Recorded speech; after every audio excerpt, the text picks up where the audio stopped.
You know, it doesn't even faze me anymore. It's as if, by getting a hold of Hong Kong 97, I've implicitly given the universe permission to send all the outrageous, shocking, and tasteless games my way. At this point, there isn't really anything a game could do to unsettle me. I mean, what are you gonna tell me? There's some legendary lost game with Osama bin Laden on the cover and a CG sequence of the Twin Towers collapsing?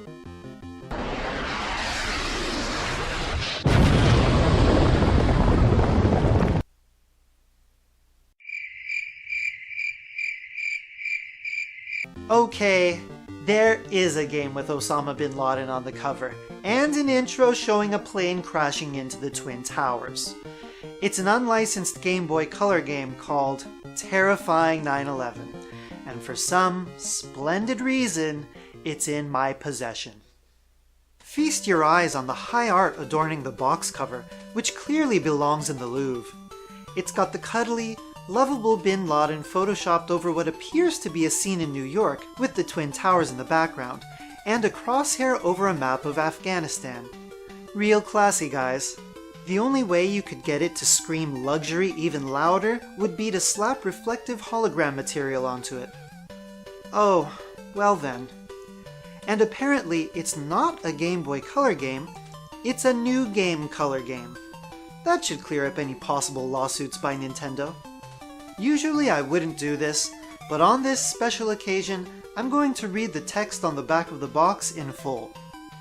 This game is regarding the previous tragedy in USA, which they suffered the most horrible terrorist attack in this century, leaving many innocent, helpless people dead. Pres. George Bush ordered an extremely tightened of security situation. At the same time, is looking for military counterattacks toward the terrorists, headed by the group of bin Laden. The elite armed forces of American and British joined forces in taking revenge towards the brutal attacks of bin Laden's group. These are now taking action on targets in Afghanistan in a hose scale. Now it's your time, our smart player. Can you help American in defeating bin Laden? Show us your patriotism and brave heart. Let's help Americans in stopping these cruel people and attacking again those innocent. We have to prevent them in doing this again. Let us capture them. If you aren't ready to take out some terrorists after that, God help you.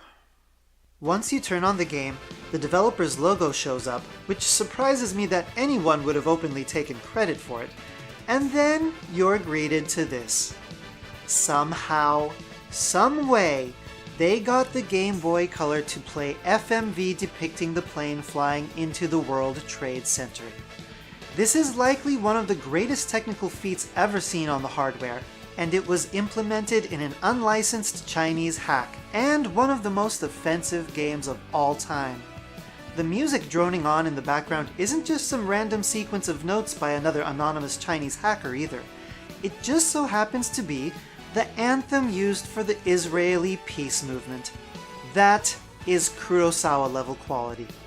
Not only is the intro sequence unskippable, but once it's over, you've got about 3 seconds to press start at the title screen, or it starts over almost immediately, and you'll have no choice but to sit through it again.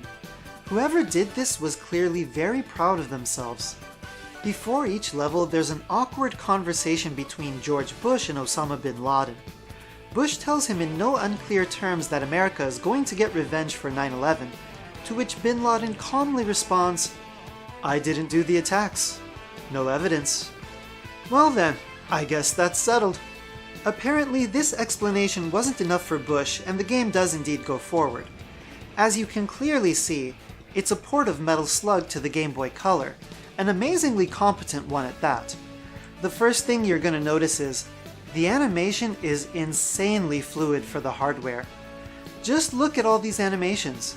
You pull your knife out for close enemies, the hostages still flail their arms when they drop down, enemy soldiers even have different death animations depending on what weapon you kill them with. Keep in mind, I'm not an expert on the Metal Slug games. As much as I want to like them, they're ultimately arcade quarter munchers, but I did put a good bit of time into the first two, and I'm shocked at how well Terrifying 9/11 conveys the personality of the original.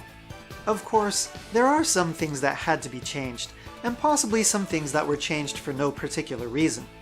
You still find weapon power-ups in boxes, but they have unlimited ammo now, so if you get the high-powered rifle or rocket launcher, you can often power through most of the stage. Even if you die, you'll revert to the machine gun, which is nice, but it isn't completely rapid fire this time. It shoots off 3 or 4 rounds per button press. The bosses, for the most part, are noticeably easier than the original Metal Slug. The first stage boss is actually quite a pain in the ass and keeps you in a tight space, but most of the others can be handled with little trouble. I gotta be honest with you, the bosses in Metal Slug frustrated the crap out of me, so this is a welcome change in my opinion. It was probably done out of necessity, as the Game Boy Color obviously can't process as much as quickly as the Neo Geo hardware, but I'm not complaining. So let's forget about the fact that it completely ignores copyright and uses a real-life terror incident for the story, and just look at Terrifying 9/11 as a standalone game. Obviously, porting a game as technically and artistically impressive as Metal Slug to the Game Boy Color would require some compromises, but at least in the graphics department, this is damn near as good as it can get. They've tried to reproduce the stage layouts and backgrounds as faithfully as possible, and anyone familiar with the original will immediately recognize every location and enemy. There are some spots where it almost looks incomplete with colors pouring outside the object they're supposed to make up, and every once in a while there's an abstract blob of color. I can't complain too much considering this is an unlicensed hack. Background animation is non-existent, but again, on the Game Boy Color, you can't really complain. Unlike the graphics, the music has been written from scratch, which isn't that surprising considering how complex the compositions in the original game are. They're funky little jungle-sounding melodies that aren't out of place, but I wish they had some percussion. The control and hit detection in particular are very reliable. At first, I thought this could be a top-class port that defies expectations of Chinese-made unlicensed games. But after a few plays, the faults become evident. Having the screen scroll with your character exactly in the middle doesn't give enough time to avoid enemies unless you already know what's coming. Also, there's no rapid fire, so it just feels like a chore to be constantly tapping the attack button for the entire game. One of the biggest problems is how underpowered the tanks are in this version. Instead of being this overpowered sense of destruction like they are in the original, they're the weakest weapon in the whole game. You can only shoot 1 bullet at a time. It's ridiculous.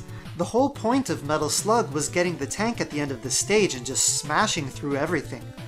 I have a feeling the developer couldn't make the bosses challenging enough with the limitations of the Game Boy Color, so they balanced the difficulty by making the tank nearly worthless.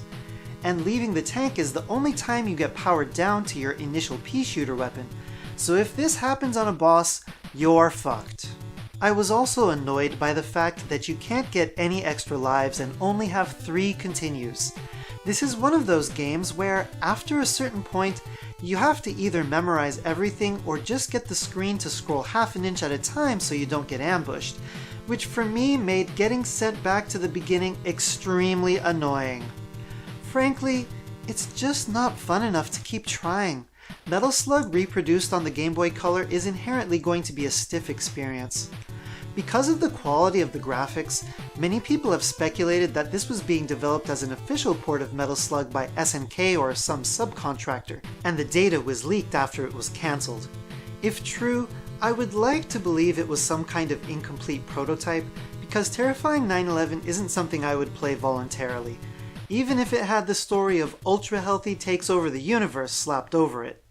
As for why they decided to use the 9/11 theme, I have no clue. I suppose we're supposed to believe the main character is an American soldier fighting against Al-Qaeda in Afghanistan, which maybe almost makes sense in some areas like the first stage, but most of these locales couldn't be present anywhere in Afghanistan, most notably the snowfields of Stage 3, unless there's some frozen tundra on the outskirts of Kabul that I know nothing about. On the one hand, I can see that if you were going to slap a story sequence of a real-life war on top of an unlicensed port of a game with war themes, Metal Slug is certainly a good candidate. But even ignoring the callousness of depicting 9/11, I can't help but think maybe the Vietnam or Korean Wars would have been a much better match. So yeah, There's this unofficial port of Metal Slug for the Game Boy Color that some assholes in Taiwan made, and used digitized images of Bush and Bin Laden in the cutscenes. That's all. Bye. Wait. There's no twist? Nothing? We can't end a review like this, can we? I know. Let's ask Saki what she thinks of Terrifying 9/11. Saki, what do you think of Terrifying 9/11? There you have it.